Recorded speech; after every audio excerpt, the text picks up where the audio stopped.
uharamu wa kubeti umeanza zamani, na ndio maana ukaharamishwa.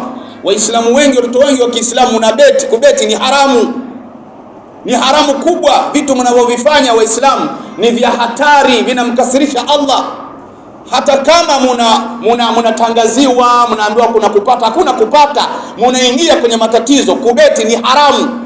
Kipindi kile watu walikuwa wanabeti kupitia mwanamke. Sasa hivi nyinyi mwabeti kupitia mipira. Mwanamke mjamzito ana mimba, basi linatoka kundi moja la watu wasema yule atakuwa amebeba mimba ya mtoto wa kiume. Mwingine anasema yule hajabeba mtoto wa kiume, yule atakuwa amebeba ujauzito wa mtoto wa kike. Wanashindana pale. Sasa ili iwe kweli nani kashinda, kunatokea watu wanaweka mzigo pale, atakaye shinda basi ndo anachukua ule mzigo. Tunafanyaje? Anaenda kukamatwa yule mwanamke, anachanwa katika tumbo lake. Wanapasua tumbo lake lile, alafu wanamtoa yule mtoto. Wakiangalia kama ni wa kiume watashinda hawa waliosema wa kiume, na kama ni wa kike wameshinda hawa waliosema ni wa kike. Ndio maisha ambayo yalikuwepo kabla ya Uislamu. Watu walikuwa na beti. Kwa hiyo mwanamke alikuwa anadhalilishwa, hana thamani katika jamii, anauawa. Lakini wakati mwingine kwa sababu hana thamani, mpaka akizaliwa tu, mzaa mtoto gani? Mimi nimezaa mtoto wa kike. Aibu kubwa, basi anachukuliwa, anaenda kuzikwa, yuhali kwamba yeye hajafanyaje, yuhali kwamba yeye hajafa. Ndio ile atakuja kuulizwa yule binti, bi ayi dhanbin qutilti. Kule kwenye Qur'ani sema bi ayi dhanbin qutilat, ataulizwa kwa kosa gani uliuawa.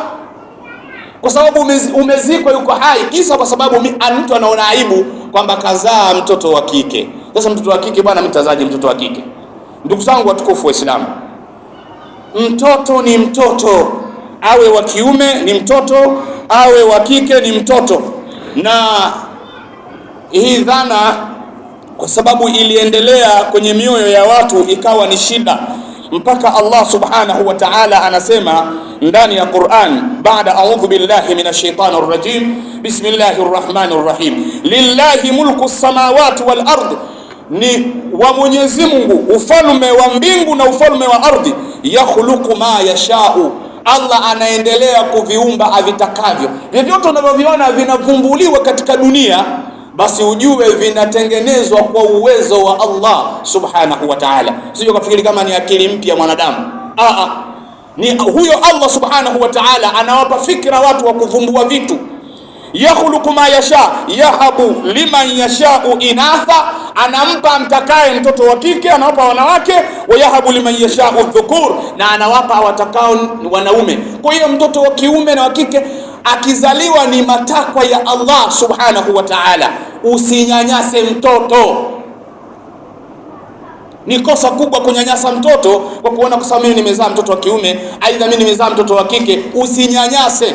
Na mimi nikwambieni, kwa wale ambao walikuwa na dhana ya kwamba mtoto wa kiume bwana ni rahisi kumlea kuliko mtoto wa kike, kwa sababu mtoto wa kike Mtume sallallahu alaihi wasallama tangia kile kipindi cha karne ya 7, baada ya kuona watu wana fikra chafu katika mioyo yao na akili zao, Mtume akatoa maneno mengi yanayoashiria mtu akizaa mtoto wa kike akamlea vilivyo vizuri, basi anatosha kabisa kumpeleka peponi.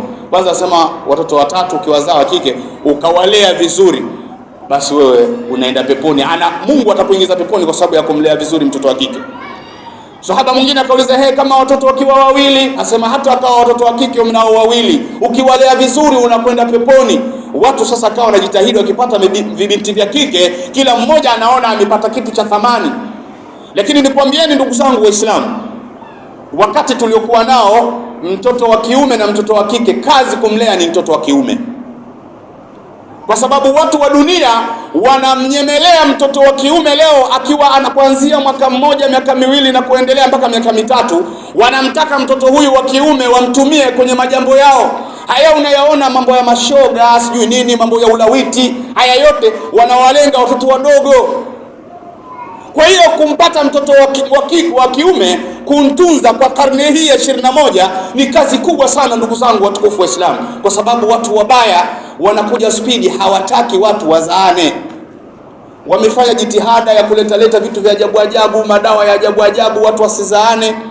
inashindikana. Sasa hivi wamekuja mtindo wa kuleta kazi ya watu kulawitiana, ili watu wasipate taifa lililokuwa bora, wasisipatikane nguvu kazi, kupatikana upumbavu tu katika nchi. Na ndio jitihada zao wanafanya kwa gharama zote, na wako tayari kwa kumwaga damu ili mradi sera yao hii ifanye kazi katika ulimwengu. Kwa hiyo mtoto wa kiume kumtunza, ndugu zangu Waislamu, ni kazi kubwa, na ndio maana mzazi unatakiwa ufuatilie sasa hivi, ufuatilie sana maisha ya mtoto wako wa kiume, ufuatilie maisha ya mtoto